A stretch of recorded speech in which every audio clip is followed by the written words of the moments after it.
Endocrinologista, muito bem-vinda sempre, viu? Obrigada, Kátia, é um prazer. E olha, o prazer é todo nosso por duas questões importantes. Primeiro, que você fala de uma forma tão natural que as pessoas entendem e colocam em prática, e isso tem que ser feito, né? E segundo, que a gente está falando aqui com uma das maiores endocrinologistas do mundo. Quando a gente fala em diabetes, a doutora Maitê é uma das bambambãs, ou a maior bambambã em diabetes aqui no país. Ela tem esse ar humilde dela, que ela é simples mesmo. Mas o que essa mulher dá de palestras fora do país também, falando sobre diabetes, o quanto que os diabéticos devem começar a se conscientizar dos novos tratamentos que ajudam tanto na saúde, né, doutora Maitê? É Nossa, muito bom, a última vez você não estava aqui, que você estava de férias. Não, eu estava de férias, é. Você chegou a ver? Não, lá não pegava a Gazeta. Ai, depois eu vou te mostrar. Depois você me mostra. A gente mostrou todas as coisas novas, foi muito legal, Kátia. Viu como eu te conheço, de outras datas? Vamos começar com mitos e verdades. Tem muitas perguntas também, mande as suas. Hoje vamos falar sobre problemas de saúde que engordam. Os metabolismos hormonal, energético e psíquico estão fortemente interligados. Verdade. Verdade. Verdadeira. Quando a gente fala, Kátia, em obesidade, em acúmulo de gordura no corpo, não é só o fato de comer ou não fazer exercício. Isso acho que o maior que você tem que fazer é fazer essa conta de mais e menos, colocar menos e tirar mais. Porém, existem algumas doenças, alguns hormônios, alguns receptores que alterados, você pode fazer dieta, você pode fazer exercício e você não consegue emagrecer, tá? Quando a gente fala em fatores psíquicos, existe, quando a pessoa está ansiosa, nervosa, muitas pessoas ou não comem, ou descontam na comida e comem muito. A gente tem problemas, por exemplo, de compulsão alimentar, que aí é uma coisa de receptores cerebrais que fazem a pessoa não ter saciedade. Então, ela come, come, come. Não por fome, né? Não, porque o cérebro não é informado que teve saciedade. Mas quando a gente fala agora da parte endocrinológica, a gente tem várias doenças que podem engordar. Quais? Então, as principais, que acho que hoje a gente vai falar das principais, mas a gente, quando você vai no consultório, você sabe, Kátia, eu faço o check-up de mais 25 hormônios, vitaminas, porque tudo influencia nisso. E até para você conhecer como funciona o organismo daquela pessoa com individualidade, né? Cada um tem um metabolismo, isso é fator genético, isso é fator de herança familiar e dos hábitos da pessoa também. Então, vamos falar das 5 principais causas de obesidade, as doenças principais. Uma a gente sempre fala, do hipotiroidismo. Mas você já disse aqui também que uma pequena parcela das pessoas que têm hipotiroidismo que de fato engordam pela doença, né? Sim. Então, quando a gente tem realmente hipotiroidismo, que é a glândula que faz o botão 110 vai para baixo, a gente tem o metabolismo lento, engorda, cansaço, preguiça, cai cabelo, tudo sintomas de lerdeza, lentidão.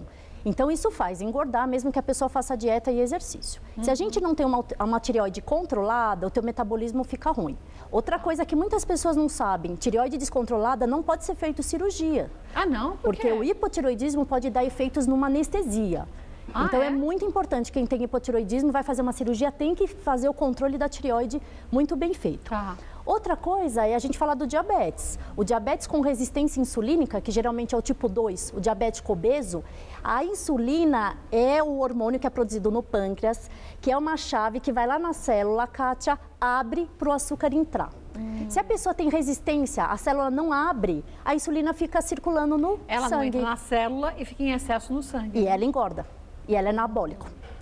Uma coisa que é muito interessante a gente falar, existe uma doença que chama síndrome de Cushing. O que é a síndrome de Cushing? Eu sou apaixonada por essa doença, por sabia? Quê? Porque é uma doença muito diferente. Quando você cura o paciente, é assim, é incrível. Então, os pacientes com 200 quilos, que chegam até fazer bariátrica porque não fizeram investigação hormonal e não emagrecem.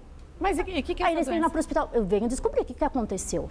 Na verdade, a gente tem 2 glândulas, que é a hipófise e a adrenal, que está assim em cima do rim, que podem produzir esse hormônio que é o cortisol, que é o hormônio do estresse. Eu falo muito aqui que cortisol engorda, faz mal, é anabolizante. Mas essa doença, as glândulas começam a produzir muito cortisol. A pessoa não come absolutamente nada, engorda, engorda, engorda. Qual é o tratamento? Cirúrgico. Você tira a glândula, um pedacinho dela que tem a produção em excesso e a pessoa emagrece. Mas qualquer pessoa pode tirar uma parte dessa glândula? Não, só quem tem a doença, que é a glândula com nódulo produzindo isso em excesso. Já te perguntei isso, a pessoa já fala assim, que bom, eu sou estressada. Se eu tiro um pedaço dessa glândula, eu já fico sem estresse. Você falou, vamos tirar um pedacinho de eu falei para a doutora Maitê, então por que não arranca essa glândula da gente? Ela falou, porque não pode, né, Kátia? Um pouco de cortisol é importante. Eu falei, olha aí, vê. O cortisol, ele faz o pico de pressão da gente. Então, sem pressão, a gente morre. Então, o cortisol é essencial para a vida também. Mas tem que ter um limite, né? Isso. Agora, uma coisa que é legal a gente falar. A doença existe, a gente faz a cirurgia. Mas existe a produção em excesso do dia a dia que a gente pode evitar. Se a gente comer de 3 em 3 horas, você não dá os picos de cortisol. Você não engorda tanto. Fazer atividades físicas, o ideal é às 8 da manhã, que é o pico do cortisol, porque se fizer em outro horário, ele vai aumentar em outro horário. Agora, sabia que atletas que vai 4 horas de academia por dia ou mais, eles têm aumento de cortisol por estresse. Por estresse? Por muito atividade física. Então, o ideal é que você faça a quantidade de exercício indicada pelo seu médico, né? E outra coisa, anticoncepcional também pode aumentar cortisol. Ah, também? Então, não tem gente que fala, minha pílula engorda, a minha não engorda. Tem muito a ver de você produzir cortisol derivado do estrógeno da pílula. Não sabia disso, não. Ó, tem muita coisa que a gente vai aprender hoje. Quer ver? Tem dúvidas que chegaram. Vamos ver a primeira delas, da Helena. Quem toma anticoncepcional de 3 meses, engorda? Então, aquele trimestral, né? Então, quando a gente tem esse acúmulo maior, porque você tem que deixar de depósito, ele tem maior tendência de engordar sim. Mas isso depende se você tem que dosar estrógeno, cortisol da pessoa e os receptores. Isso é de organismo para organismo, viu, Kátia? Tem pessoas que se dão muito bem com anticoncepcional e tem outras que são com outros. Mas, de forma geral, minhas meninas que têm cortisol alto, eu tento fazer uma anticoncepção diferente. Tipo? A gente tem os andrógenos, que são o contrário, que não vai engordar. A gente tem, DIU de cobre, que não tem hormônio. A gente tem outras técnicas que você consegue um bloqueio, uma anticoncepção sem usar tanto estrógeno. Não vale para todo mundo. Não. Essa regra, né? Isso é de caso a caso. regra geral. Isso. Então, procure a orientação do seu médico, tá, Helena? Ai, gente, essa cidade está tão seca que a gente está tudo ficando estrupiado, né? Pior que eu já tossi 2 vezes aqui. Eu já tô com o bichinho do ran-ran, tamanha a secura desse ar. Vamos ver mais uma? Clara Maciel, dormir mal dificulta o emagrecimento, doutora Maitê? Dificulta sim. Dificulta? A gente já tem estudo falando que quem não dorme direito já perde a quantidade de anos de vida, né? Agora, dormir mal, o que acontece? O pico do cortisol é às 8 da manhã e ele cai. Quando a gente está acordado, o cortisol eleva. Quando a gente está dormindo, o cortisol está baixo. Se a gente ficar acordando de noite, ou, por exemplo, quem trabalha de noite, faz plantão, ou algum emprego que é de noite, você está com picos de cortisol. E aí você faz o nível dele plasmático ser elevado, tá? Tem um estudo, Kátia, mostrando pacientes que colocaram eles num spa e num outro. Num spa, eles deram um café da manhã e uma janta. No outro spa, colocaram a mesma refeição de 3 em 3 horas. Paciente com o mesmo peso e IMC igual, com a mesma comida. E dosaram o cortisol de todos os grupos. Os pacientes que comem de 3 em 3 horas têm um cortisol mais baixo, não dão picos. E eles emagrecem muito mais do que o grupo que não se alimenta, fica pulando refeição. Olha que interessante. Então, quem pula a refeição acha que está fazendo um bem, está fazendo um mal. Porque vai contar só as calorias do dia, né? Então não adianta você também reduzir caloria, mas o que você come é anabolizado, ele é guardado, ele é retido. Se você pode até comer bastante. Não é quem tem metabolismo alto, Kátia? Você vê no teu dia a dia. Eu como bastante. Eu como o dobro do Rodrigo. Só que você gasta mais rápido o teu corpo. Mais rápido. Meu corpo é mais acelerado sempre mesmo. Então o Rô às vezes nem come tanto. Não come não. Mas ele tem tendência de engordar mais. E depende aí você falou da hereditariedade. Sim. Da hereditariedade, onde a gente tem um acúmulo maior de gordura, né? E essa gordura visceral é a pior, Kátia. Que é a gordura que vai dar gordura de fígado, colesterol, diabetes e infarto no futuro. Então é muito pior um magro barrigudo do que um gordinho por inteiro. O magro barrigudo, ele infarta mais.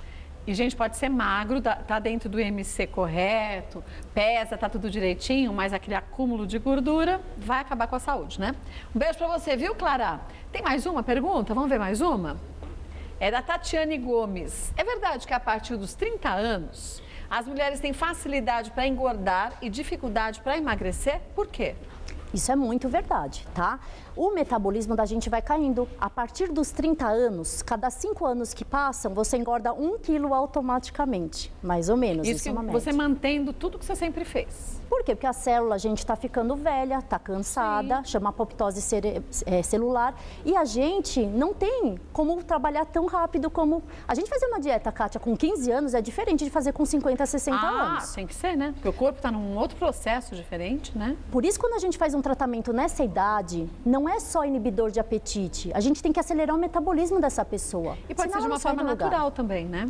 E aqui, assim, a gente está falando das pessoas com mais idade, que vão entrando na menopausa, você produz mais andrógenos, que acumulam mais gordura na barriga. Então, é comum, Kátia, mulheres que entraram na menopausa aumentam o quê? A gordura visceral.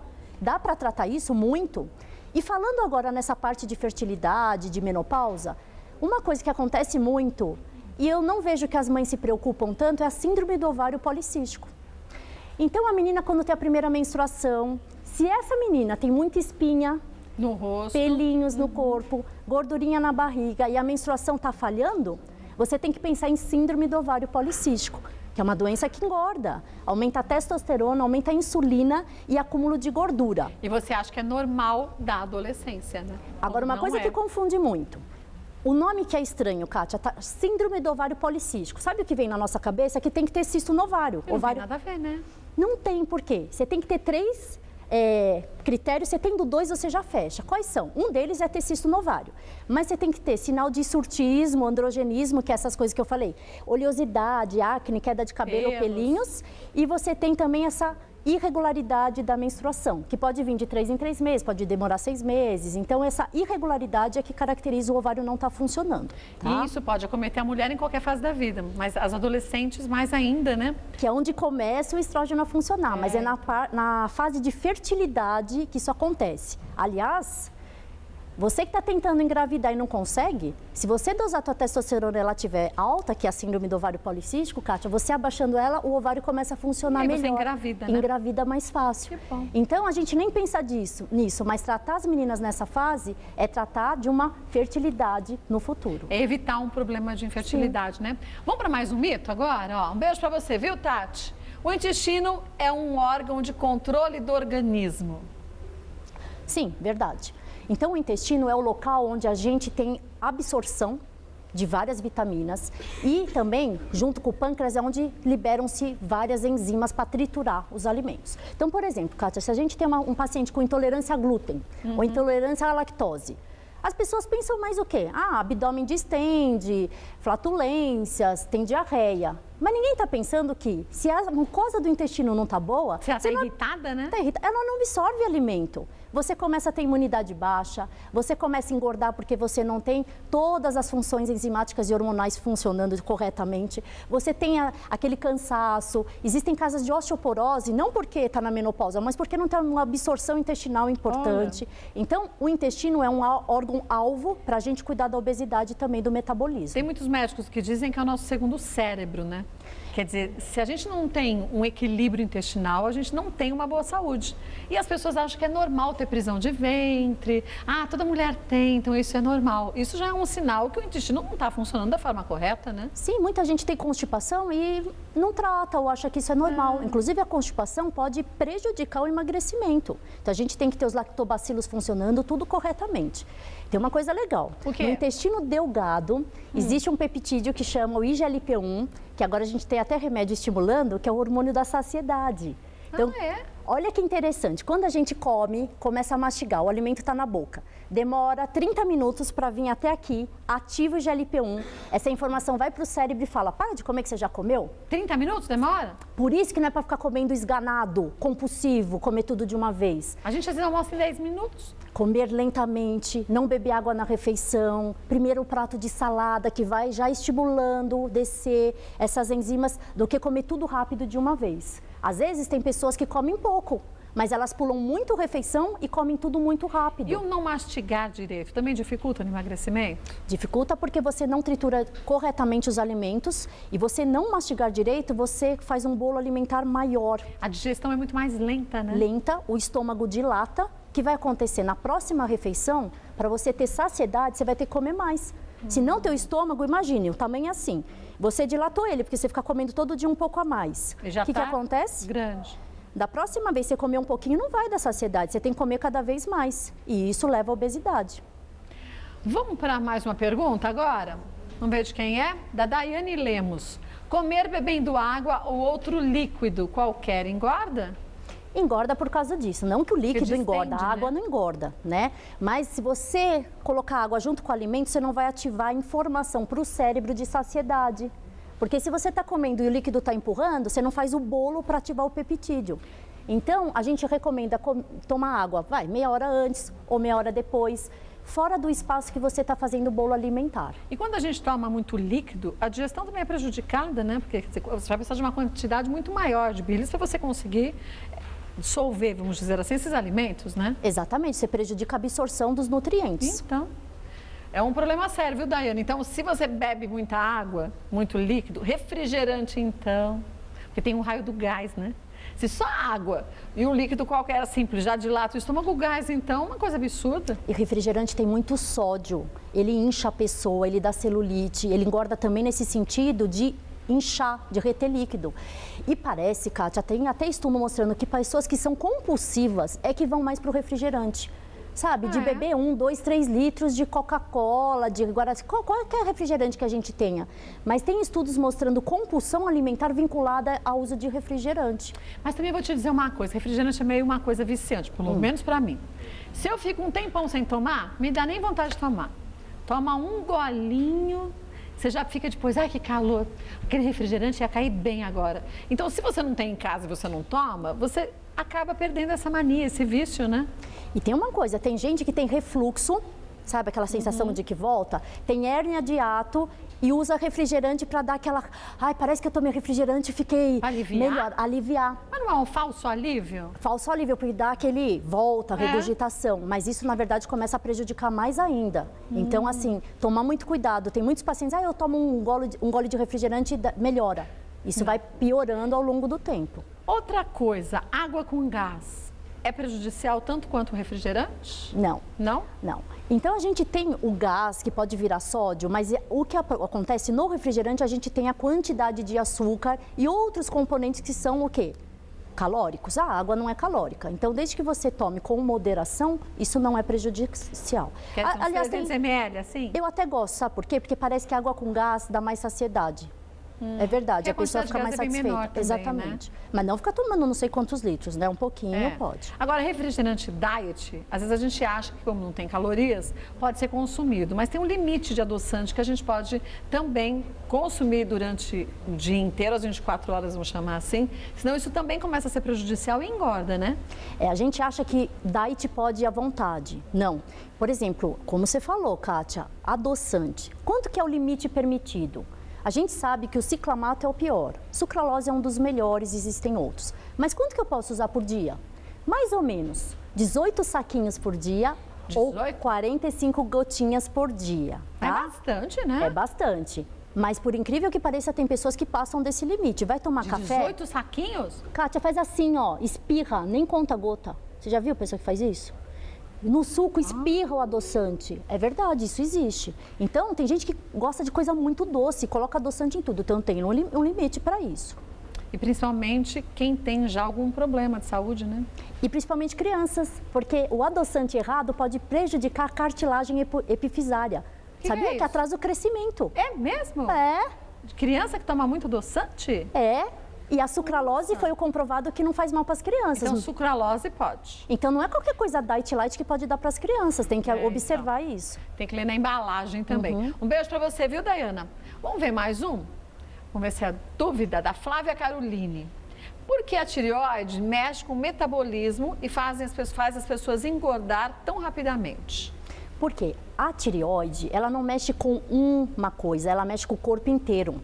Ela é o botão principal do nosso metabolismo. Então, a tireoide, que é o TSHT4 livre, eles fazem o cabelo crescer, eles fazem o coração bater forte, a pele ficar saudável, a gente no banheiro, o intestino. Então, ele mexe com todo o organismo. É como se fosse a energia vital do nosso corpo. Então, se a tireoide não está funcionando direito, tudo vai para baixo. Cansaço, preguiça, cai cabelo, constipação, pele seca, indisposição. A mesma forma quando vai para cima, tá? Existe uma coisa também que a gente às vezes não fala. Tem um hormônio que chama prolactina. Prolactina? O que faz esse hormônio? Faz o leite. Então, toda gestante e que está amamentando, ela produz prolactina. Só que ele também é anabólico, parecendo com a tireoide. Quando a prolactina está alta, o teu corpo também fica lento. Tem tendência de ter dor de cabeça. Então, Kátia, quem já procurou dor de cabeça, não achou nada, fez exame, dose a prolactina. Talvez alterada, pode né? ser isso. E ela dá, às vezes, galactorreia, sai um pouquinho de leite na mama. Então, tem gente que acha que é normal. No mamilo, né? Ah, eu achava que isso é normal. Não. Se você está tendo um pouquinho de galactorreia, procure seu médico e faça seus exames. E qualquer líquido, por mais que seja transparente, que saia do seu seio, você tem que... Se você não está amamentando, né? Tem que buscar uma orientação médica, né? Então, na verdade, é para a gente pensar que muitas pessoas chegam no consultório, eu estou engordando por causa da tireoide. Coitada. É a vilã. Ela vai pro inferno, né? Vai, rapidinho. Passe livre. Mas, na verdade, a gente tem vários hormônios que interferem nesse anabolismo, nessa... A gente precisa do equilíbrio, né? Isso. Vamos ver mais uma? Um beijo pra você, Flávia. Janaína, por que a ansiedade faz engordar? Então, quando a gente pensa em comer bem, respirar, ter saciedade, muitos hormônios interferem, tá? Quando a gente tem ansiedade ou depressão, baixa a serotonina, dopamina do sangue, tá? Esses hormônios, eles trazem para o cérebro a informação de que você está satisfeita, que você está feliz e que não precisa comer tanto. Então, quem está com ansiedade, quem está com depressão, você fica mais beliscador. Você quer curar ou melhorar essa ansiedade, esse mal-estar, né? Suprir através de um alimento. Porque, na verdade, o alimento tem um pouco desse hormônio. E o cérebro informa. Vai lá e pega alguma coisa. Só que você não consegue entender isso. Mas e também o cérebro não fala pega um pepino, pega um chocolate, uma bolacha recheada, aquelas coisas gordurosas. A gente não vê ninguém. Eu não conheço. Quem tá assim, tô super estressada, vou comer um pepino, um tomate. Você quer comer coisa gorda, quer comer um pastel, uma pizza, um chocolate, na verdade, um pedaço de bolo recheado. Porque no chocolate, nessas coisas mais gordurosas, é que aumenta a serotonina. Então o hormônio do prazer. Então eu doso a serotonina, viu? Dá pra dosar. Se ela tá baixa e você tem algumas coisas que aumentam a serotonina, você consegue não ficar tão beliscadora. A serotonina aumenta com a atividade física. Também. Não é? Alguns alimentos que não são calóricos aumentam serotonina e algumas coisas até naturais. Eu dou muito para criança, por exemplo, diabética, porque ela não pode ficar comendo doce. Aí você dá umas coisinhas que tem serotonina, consegue ajudar ela a não ficar ansiosa. Que legal. E, gente, muitas vezes um tratamento, obviamente, necessita de um remédio, alopata, mas muitas vezes você consegue também com vitaminas, com nutrientes diferentes, suprir, estimular esse corpo a funcionar direitinho e não ter a necessidade de um medicamento, né? E eu sou a favor, viu, Kátia? Você que me conhece, eu gosto mais de que a pessoa entenda. Por exemplo, quando hoje no consultório, eu quero uma dieta que eu quero emagrecer 10 quilos no mês. Isso não é saudável, Kátia. Então, dietas radicais a gente faz por um período, mas a gente abandona. É pra vida, né? A gente tem que melhorar a qualidade de vida, se reeducar, tentar o máximo não usar remédios. Mas quando a gente usa por um período para a pessoa se adaptar. Mas a maior forma de você manter um peso é manter a atividade física, ter qualidade de vida, ser feliz, fazer coisas que goste, dormir bem, encarar a vida como... Também tem gente que tudo é problema, né, Kátia? Pessimista, então, assim, né? Então, encarar a vida como nós temos problemas, todos têm problema, e a gente tem que ir resolvendo aos pouquinhos. Porque o estresse, esse mau humor, essa ansiedade vai gerar doenças e obesidade também. E aí, tá obeso, tá estressado, outras doenças também vão se instalando, não tem jeito, né? Vou passar para vocês os contatos da doutora Maitê. Tem o site que é o www.doutoramaitê, com THE, endócrino, tudo junto, .com.br, doutora Maitê Endócrino, tudo junto, .com.br. Lá você tem as informações pra gente que é leigo mesmo, pra gente entender, tem os contatos dela, acesse que você vai gostar. Obrigada mais uma vez, viu? Obrigadão. Estamos fazendo tudo de